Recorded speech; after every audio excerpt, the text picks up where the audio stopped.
Hello YouTube, just a quick upload. I have James's Whiz Comics number 58. The whole book is underneath this glass. And what I do is I cold press it after I actually leaf casted each one of the pages. So let me just show you the results. This is actual parchment paper. I think I indicated in the past I like the rolls better than the individual sheets because you can make a large piece of paper and it works better.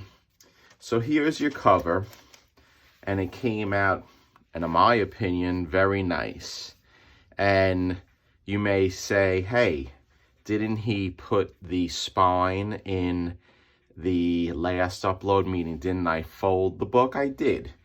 And I put it back flat because my new leaf casting pulp, I am better able to manipulate the spine and it works well. So this is the interior.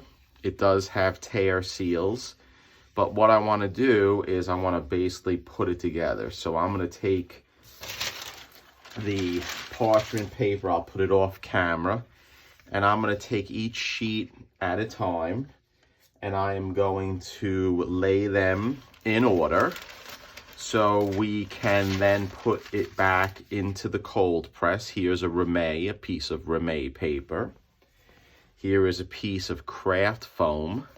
You're going to see like a sandwich now. Then I'll take this off. This is the centerfold. And what we did is that I leaf casted each spine, each section of the spine, after taking out the rotted paper by the staples. It matched up pretty well, in my opinion. I could have got it a little bit better, but I think that I did a pretty good job. So what I want to do is I want to take this page and I'm going to put it off to the side and I'm going to lay each page on top of the other. So here's the second page to the centerfold. We'll take that off. And I am going to have to do some cutting and I am going to have to do some cleaning on each one of these pages. When I say cleaning, what I mean is that sometimes portions of the pulp do seep underneath my plastic that I use to contain it. Here's an example right here. I also have to cut the paper because I overshot the pulp because there were rips and frays. But we basically made a stronger comic, one that could be enjoyed. And as you can see, some of the pulp matches better in different pages because not all the pages are the same. Some of the page color and quality is different. Like here you go. This matches a little bit better. Look at Steamboat there. So we'll take this and I'm going to line them all up. And what I do in actually putting the pulp on each one of these pages is that I try to do two at a time.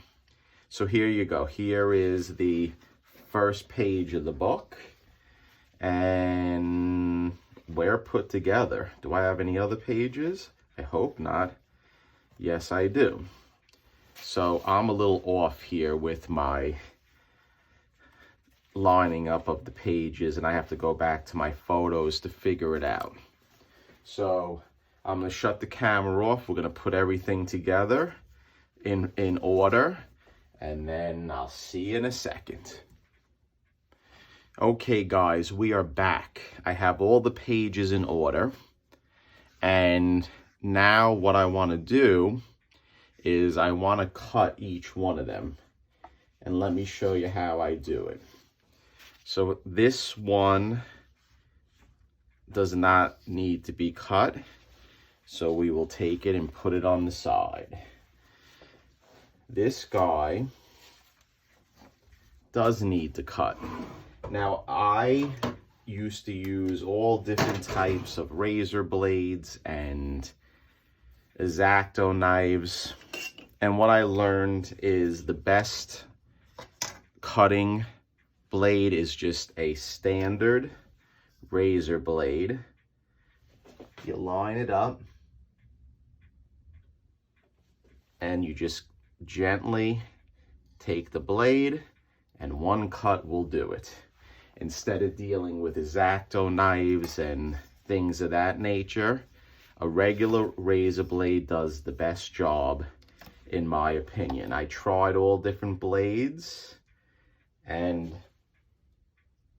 you have to be careful because they will rip the work that you did. Look at that, perfect.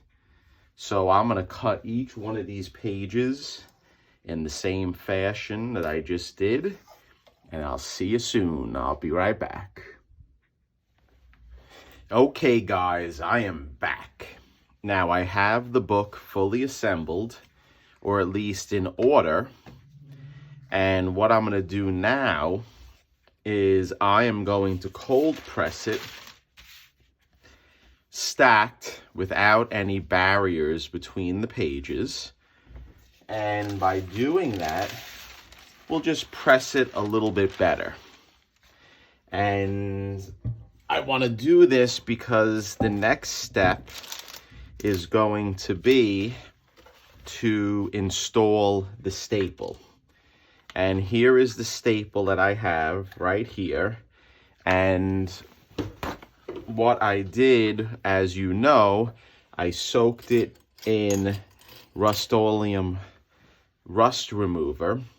And then also I soaked the staple in